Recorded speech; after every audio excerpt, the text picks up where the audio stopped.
Good morning everyone, welcome back to my new blog. আমার একটা নতুন ব্লগে তোমাদের অনেক অনেক ওয়েলকাম। তো তোমরা সবাই কেমন আছো? আশা করি সবাই খুব খুব খুব ভালো আছো, আর আমরাও ভালো আছি।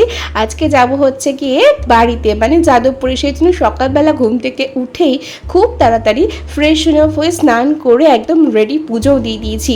তো এখন আমি একটু আদর করে নিচ্ছি, মানে এটা আমার একটা অভ্যাসে পরিণত হয়েছে। ছোটোবেলা থেকেই বাবাকে দেখতাম যে সমস্ত গাছ বাবা লাগাতো তাদেরকে এরমভাবে আদর করতো, হয়তো এটা সেরমভাবেই ব্যাপারটা।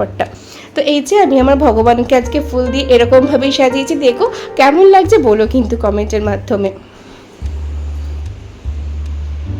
মিষ্টিমা চলে এসো। আজকে ব্রেকফাস্টে জাস্ট চা ছিল আমার, আর মিষ্টির জন্য দুধ কেলক্স ছিল। আর এখন আমি ওকে একটুখানি খাইয়ে নেব, আমি আর মিষ্টি একসাথেই খেয়ে নেব। মোটামুটি ওই এখন 11:30 মতন বাজে। এই একটা থালার মধ্যে দুজনে মিলে মেখে খেয়ে নেব। আজকে ডিম কষা আর ভাত করেছিলাম। আর আজকে এই স্টাইলটা একটু অন্যরকম ছিল ডিম কষা, তোমাদের সেটা রেসিপি আমি অবশ্যই শেয়ার করব। আই থিঙ্ক তোমাদের ভালো লাগবে। তো খাওয়ার কমপ্লিট করে নিই। তো এখন আমরা চলে যাচ্ছি হচ্ছে স্টেশনের দিকে, মানে ডায়মন্ড হারবার স্টেশনের দিকে। আর আমি, মিষ্টি আর শুভ তিনজনে মিলে যাচ্ছি। আর এই জামাটা মিষ্টিকে দিয়েছে বাবাই কাকা।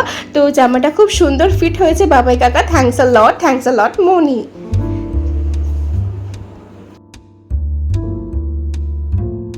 এই যে এখন আমরা ট্রেনে উঠে পড়েছি যাদবপুরে যাওয়ার জন্য, আর কিছুক্ষণের মধ্যেই হয়তো আমরা যাদবপুরে নেমে যাব।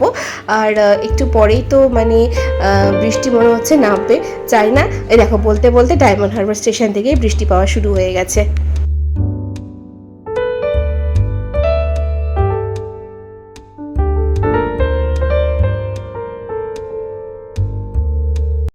মিষ্টি পরে আগে খাই, আগে তারপর দেবে। আর দেওয়া না কিছু, পাকা চালাবো ব্যাস আর কিচ্ছু না। আর দিওনি পাকা পাকা। হ্যাঁ পাকাটা চালাও, তো পাকাটা চালাও। তো আজকের ব্লগটা এখানেই এন্ড করছি। এরপর দিন অন্য ব্লগ নিয়ে, অনেক ভালো ভালো ব্লগ নিয়ে তোমাদের সামনে হাজির হয়ে যাব। ততক্ষণ পর্যন্ত দেখতে থাকো, সঙ্গে থাকো মন মিষ্টি মিঠাই। বাই।